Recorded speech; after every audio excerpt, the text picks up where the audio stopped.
Hello everyone, this is Orion Webster here, recording a podcast. I haven't decided yet what this is going to be. This is actually take two.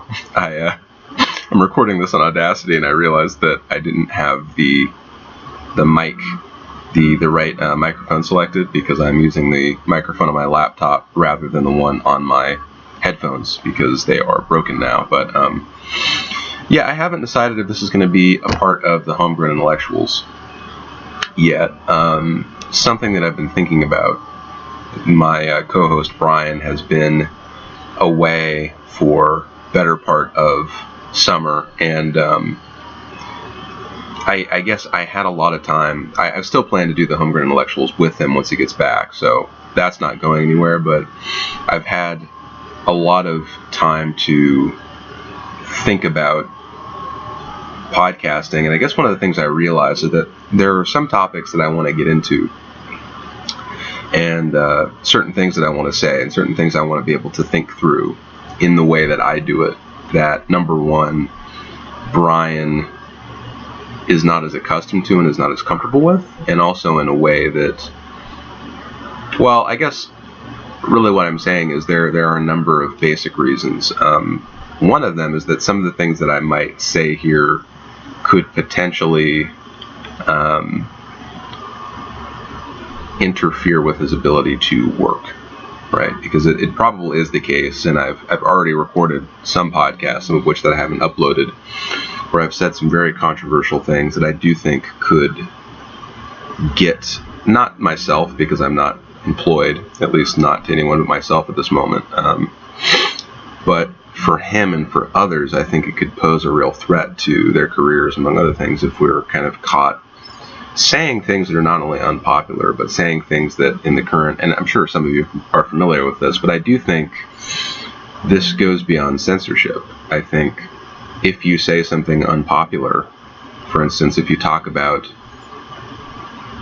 what I would consider to be a fact, and I don't really want to get into it too much here for the sake of not opening up that crock of shit, but if you start talking about the biological differences that we've observed between men and women, and you do it in a way that is particularly honest, you're going to get yourself into some trouble. And what hadn't occurred to me is that could actually, if it gets heard by the right people or the wrong people, depending on how you look at it, could pose serious threat to the careers of the people that I have on this podcast. So that's something that I want to be aware of, because I don't really want anybody's job to come into question here, and I don't want people to lose access to various platforms and the various places and things because of what I'm going to say here, or for what kinds of things I end up talking about. So I think it'll probably be the case, well, I should say, not only that, but it just is the case that Brian is not as accustomed to podcasting as I am, and talking at length on these various topics. And we have different interests as well.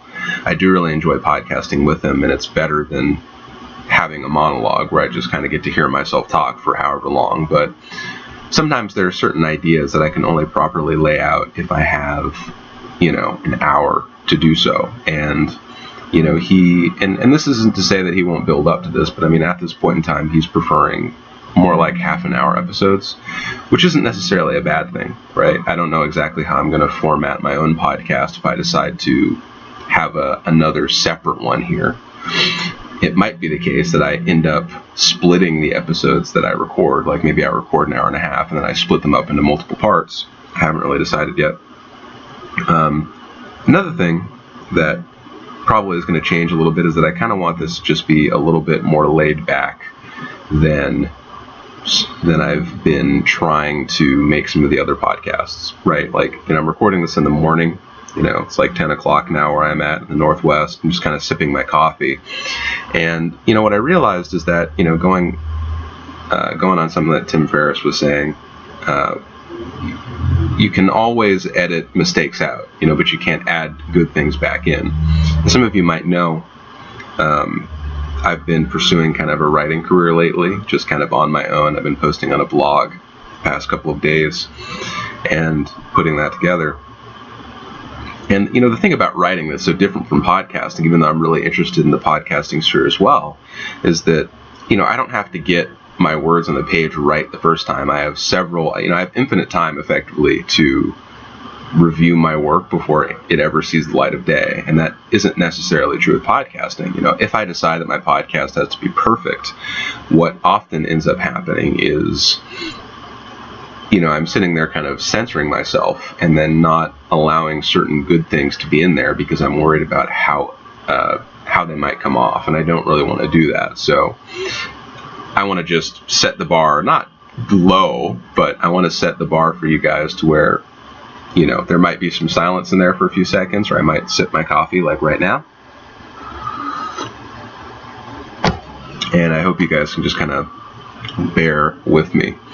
But anyway, jumping into the topic for today, now that other stuff is kind of out of the way. And like I said, I have a feeling that this particular podcast will not be a part of the Homegrown Intellectuals main line of podcasts because I think, well, number one, I'm just thinking differently about it now. And I would like this to be something that is not constrained by Brian's schedule, since his schedule is way more hectic than mine is. I've arranged my life to where I have time to basically get into all kinds of trouble and to sort of pursue whatever work that I want. And so that's why I can make a career out of something like writing and podcasting, as I'm attempting to do here, probably among other things. But I can just kind of let my interests flow because I'm in kind of a unique situation. But anyway, so today I wanted to talk about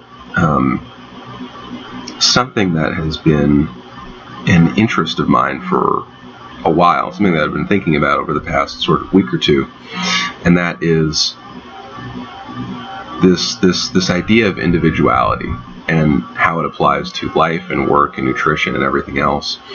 And something I keep running into is, I hear kind of these gurus and so on, and the experts and the people, even people who have had many clients, and there are many examples of people like that, like the Charles Poliquins who have trained many Olympic athletes and so on and so forth, and other people as well, and doctors and so on, that have been giving nutritional advice. And one of the things that always occurs to me is that it seems like as people become more confident, they become less aware of the fact that the things they recommend might not necessarily work for everyone. They become very quick to suggest that everybody should be eating, this many carbs and this much fat and this much protein, or everybody should be getting, this much fiber, this much salt, or, everybody should be avoiding coffee, everybody should have coffee. And to me, it's like, I think it is still worth saying at this point that everybody is truly an individual. And I don't think that is appreciated enough. And, something that occurs to me is like, I'll hear people talk about this where they go like, they have a couple of kids and one of their kids is, eats potatoes and they feel fine, and the other one, gets like upper back and neck pain, or like dairy, like one of their kids is lactose intolerant, the other one can eat, a giant fucking ice cream sundae and they feel fine. And of course, somebody out there is going, well, it's not necessarily to suggest that the dairy or that the potatoes are good for you anyway. And I mean, yeah, you could make that argument, but I think something that keeps occurring to me is, if it's the case that you eat something and you feel good, even if it's on a list of foods that is problematic for 90% of the population, who are we to say that you should not be consuming that food because of some potential hidden side effect that it might be having? Now, that's not to say that you shouldn't collect data and figure out how that's affecting you sort of quantitatively, just looking at, your health markers and everything, and looking at your inflammation levels and seeing what it's doing in your body and so on and so forth, looking at your heart rate variability, among other things. I mean, certainly all of those things are still worth doing, but I think, if you're sitting down at the table and, there's someone like me and I go, well, beans hurt me, so I don't eat them. Like, that's fine. And for other people, I'm perfectly willing to admit that beans can be a perfectly healthy and reasonable food for some people to eat. I don't have a problem with that. I don't have a dog in the fight of beans being a bad food. I'm not trying to sell, my nutrition bars here. I don't have nutrition bars. I'm just using that as an example. And to me, I think this is something that applies to so much more than, nutrition, sort of the unsophisticated stuff of like how you should eat and sleep, and how you know, what kind of routines you should have. It also applies to just life and work generally. And something that has occurred to me is that,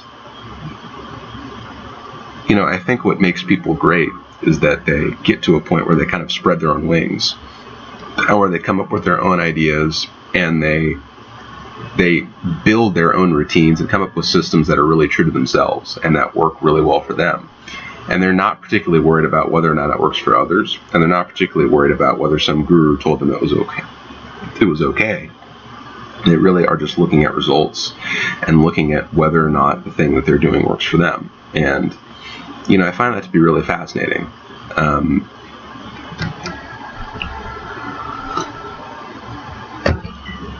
You know, because I think it shows that, well, one, for someone like me who's very interested in, you know, quote unquote success, I think it shows that there's a reason why there's no particular formula for success, you know, because I think if there is a roadmap for success, it's being more like yourself, you know, and it is doing more of the things that really jive with you and your groove and your energy, you know, things that really work for you, versus trying to kind of emulate other people. You know, like, and not to say that there are hard and fast rules or anything like that, but it, you know, it seems to be the case that when people listen to their body and they listen to themselves, and they, you know, even to some extent listen to those voices, you know, inside their head that are telling them, you know, this isn't the right job for you, or, you know, you don't need to be doing this kind of workout, or you shouldn't eat that. Like, I think that those feelings and thoughts are there for a reason, and, you know, we would probably be better off listening to them. And I think one of the things that's required here is we have to get used to discarding the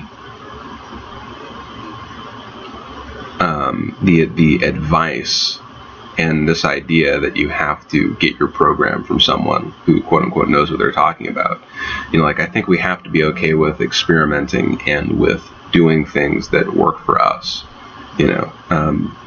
And, you know, there are a number of different examples of that, but, you know, I mean, like, one of the things that always strikes me is that, you know, I don't know that I really talked about this much, but, like, I'm a big fan of ketosis, for instance, and I really love ketosis, and I actually stack ketosis with intermittent fasting, and a lot of times I'll do, like, bulletproof coffee and stuff like that in the morning, and of course, well, you might say that's not intermittent fasting, and, you know, teach his own. I mean, I would argue that because butter is mostly fat, and with the coffee and everything, that because you're still restricting protein and carbohydrates, and that side of your metabolism, you're still actually getting autophagy, and you're still improving your insulin sensitivity, and you're doing 90 to 95% of the things that you'd want fasting to do, and actually eating good fats, you know, in the form of grass-fed butter for those of us who do well on that. And as I would say, not everybody is going to do well on a high-fat diet. That's absolutely true, and I'm not trying to push that, but it seems to work for me. You know, I would argue that you're sort of replacing bad fats, and you're creating new cell membranes, and you're lubricating, you know, the intestines and everything, and you're setting yourself up for a good day, effectively, if you start your day off with bulletproof coffee. Now, at this moment, I'm actually having black coffee, so I don't put butter in my coffee every day, although in this case, actually, because I ran out. But, like, I don't die if I don't have butter in the morning, so it's not like I can't do a proper, you know, 0-calorie fast. But that's not really my goal. My goal is not to say that I didn't eat any calories for 20 hours or whatever, or 16 hours. It's really just to get those benefits that I was talking about. But, you know, one of the things that I notice is that, like, you know, I do really well on a ketogenic diet, and I really like it. I don't particularly have the flexibility to eat a lot of carbs. Like, I can eat some sometimes, like after, you know, if I'm doing something like the warrior diet, if I had one meal, you know, the day before, and someone's like, hey, you want some pancakes? Like, I can eat them and not die. Now, I'm not going to feel 100%, but I'm not going to necessarily feel super bad either. So I can get away with it, right? You know, and there's certain times where, especially clean carbs, so saying not the gluten, you know, telephone pole syrup laden carbohydrates like pancakes or whatever, you know, getting like a sweet potato or something like that in there, or, you know, white rice or whatever, you know, carb you're going to have. You know, if you're having that, you know, post-intermittent fasting, post-workout, then, like, yeah, I'm totally fine having something like that. But, the thing I notice is that, like, some people, they have a smoothie for breakfast, and, they have freaking a bowl of, rice for lunch, and they have a potato for dinner, and it's like they're good. And I'm not that person. If I eat that many carbs, I literally just get fat. And I think some people, on the other side of the aisle, who are kind of the angry high-carb vegan crowd, don't appreciate that some people just get fat if they eat too many carbs. And it's not because they're a bad person or because they're not doing it right. It's because it just doesn't work for them. And the reverse is also true. Some people just get fat, and usually they don't get fat, but they feel terrible when they eat a lot of fat. Or if they eat a lot of saturated fat, and this is a phenomenon that we're noticing more and more, like there's some percentage of the population, I don't know what it is, we don't have enough data to know this at this point, or at least I don't think we do, their LDL cholesterol just skyrockets. And even if you don't think that's a risk factor, I mean, if you go into your doctor and they're like, your total cholesterol is 500, like, that's something I'd be concerned about.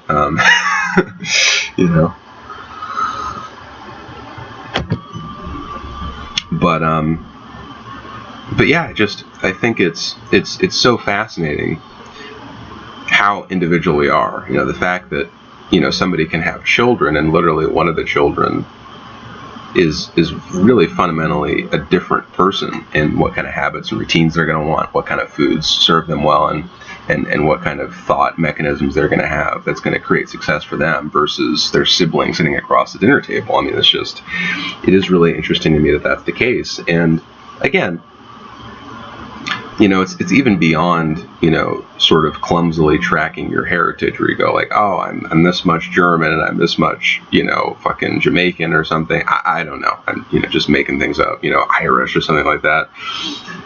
Because there's all these little epigenetic things that are happening, and these, sort of micro adaptations that are happening all the time. And then there's your personal gut, and then it's, did you take antibiotics, for a sinus infection? Like, there's so many little things. How do you eat on a regular basis? What kind of experiments or, lack thereof have you done yourself, or, not done yourself?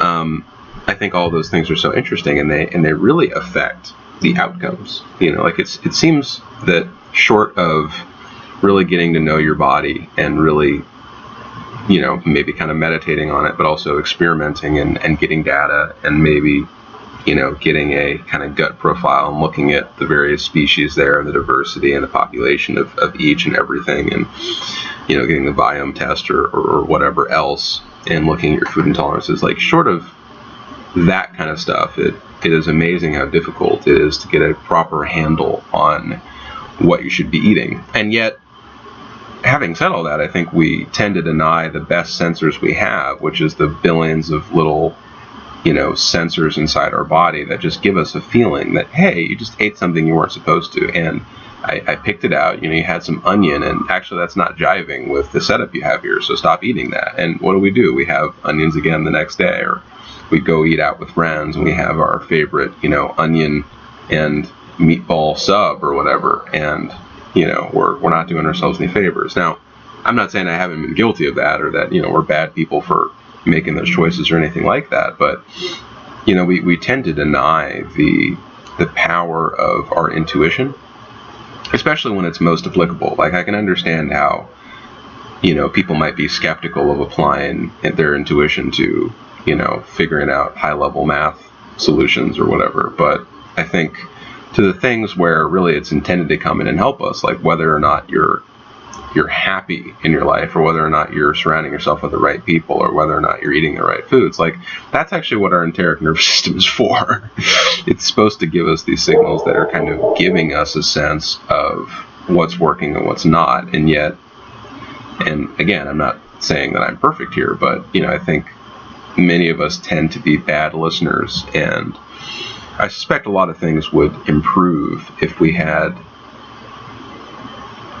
I guess, just the environmental setup to really introspect, because I think we live in a society now where we're expected to be going and going and going, at least here in America, and with the places that I'm familiar with, kind of going and going and going, and we're not expected to take a moment to assess whether or not we like where we are at this point in our life, or whether or not we're happy, or whether or not we're feeling good. We don't assess we feel when we wake up on a scale of 1 to 10. We don't assess if we're happy with the amount of money we make or if we're happy with the way we spend our time. And, those are the kinds of things that come up on the deathbed. And, well, not something... Oh, great. Sorry, let me turn that off.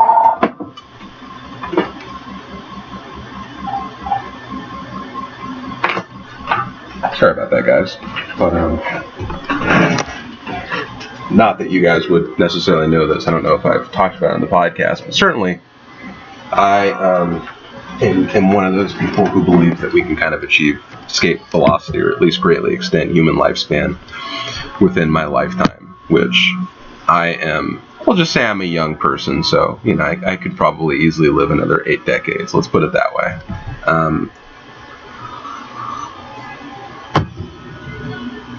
Naturally. So I think within, 80 years, we should probably be able to figure something out. But even given that, I would argue that each moment is precious. And unlike money and unlike many other things, our time is this non-renewable thing. And it seems to be the thing that we, by our actions, show that we care the least about. We squander our time the most.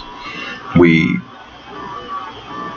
not getting overly personal here, but I've seen people, kind of in my life do this with their actions, where it's like, you're getting home super late, 1 o'clock in the morning for, work. And, as far as I'm concerned, it's okay to love your job and it's okay to work a lot. We have Elon Musk is probably one of the best examples of this, as somebody who really loves what they do and really is willing to work 16 hours a day and sleep in the fucking factory, to stick around and to solve problems because he's just that fucking excited. And, he's successful. Like, I don't have any advice to give to that guy. And I don't mean financially. Like, even if he, gave all of his money away to charity and he was, as poor as I am at this moment, that would not matter. Like, he is spending his time the way he wants to in some capacity. But, I would also argue that, we have other things in life besides work. We have family, we have vacation, we have other experiences that we want to have. And what we kind of don't realize is that, unlike money, which is what most of us anyway, I would argue, are trying to make with our career, right? Or, not that you shouldn't be passionate about your work or whatever, that's not, that's obviously also desirable. But when money tends to be the main reason why people work, I think if you're trading your time for money, you're doing the wrong thing. And I might sound like Tony Robbins here now, but I think it's literally true because, as he says, money, if you build a skill set, you can pretty much always make more money, but you can't make more time, right? And you can't get back these precious moments, like the moment there, the moment here, the moment there, right? Each moment, just each second that passes, like I'm not getting those back, and I'm choosing to spend them doing this, which is something that I'm excited about. That's something that I want to talk about and share ideas and also, hear other people's thoughts, which is why I'm setting up to this podcast. I'm not here trying to make a quick buck. I'm not here, wishing I was doing something else. I'm here because I really want to be, and I thought a lot about what I would like to spend my time doing, and I made a decision. And I think that's really important. And again, I'm not trying to chastise anybody or, tell people how to live their lives in any capacity. But I think because, I look around and, I see a lot of people who aren't happy with how they've spent their time for a long time, that the only way you can work to ensure that that doesn't happen is by taking 5 seconds and just going like, if I was hit by a truck right now, would I be content with what I've accomplished today or what I've accomplished in my life? And if the answer is no, I would argue that requires some reflection. I'm not saying anybody should be happy to be hit by a truck. I'm certainly not making that case. But the point of the thought experiment is, if we're spending our time in a way that's truly worthwhile, if we're not using the excuse of, this job or this thing is a stepping stone to what I really care about, because I hear that a lot as well. And I get it. I just don't think it's particularly valid, because I think there are so many opportunities and ways that you can do what you love to get to more of what you love, rather than doing what you hate to somehow get to more of what you love. I don't think doing what you hate and spending a lot of your time so you can get to a 4-hour work week actually makes any sense. And I know that when I say that, people, that registers automatically. They're like, well, duh, but people don't live that way. You know, people don't live as if they understand that. And so that's why I think it's important to talk about. But I don't know. I mean, I think being this is kind of a part one, and I'm sort of out of things to say, you know, let me know what you guys think about, you know, this format, about me, you know, kind of going on my own, doing my own thing, and on this kind of idea of individuality and everything going on there. And, you know, something that I try to do is, you know, I try to think about how I can help my friends and other people around me, and that's part of why I'm doing writing and podcasting now, because, well, like, yeah, I want to have a kind of career, something that can sustain a living for myself, doing something that I enjoy, but I also want to take these pieces that I'm writing and all this learning that I'm doing and share it with people, because I want to help others. And frankly, you know, like, if you want a selfish reason for that, well, I just get a lot of fulfillment. Like, it feels good when I help other people, and I think it's important, so I try to do it. But trying to help other people, you know, with diet and with lifestyle, and kind of help them make big decisions. You know, I find that I am trying to be more and more aware that I'm not pushing my own modes of being onto them, and that I'm really trying to help them discover what they already know works and doesn't, by kind of getting in touch with the signals that their body is giving them all the time. So, I don't know, let me know what you guys think about this, and I would be very happy and grateful to hear your guys' feedback on this. So anyway, this has been Orion Webster here, and once again, I don't know what the hell this podcast is going to be called. I suppose I'll figure it out when I post it, but thanks for listening. Have a good one.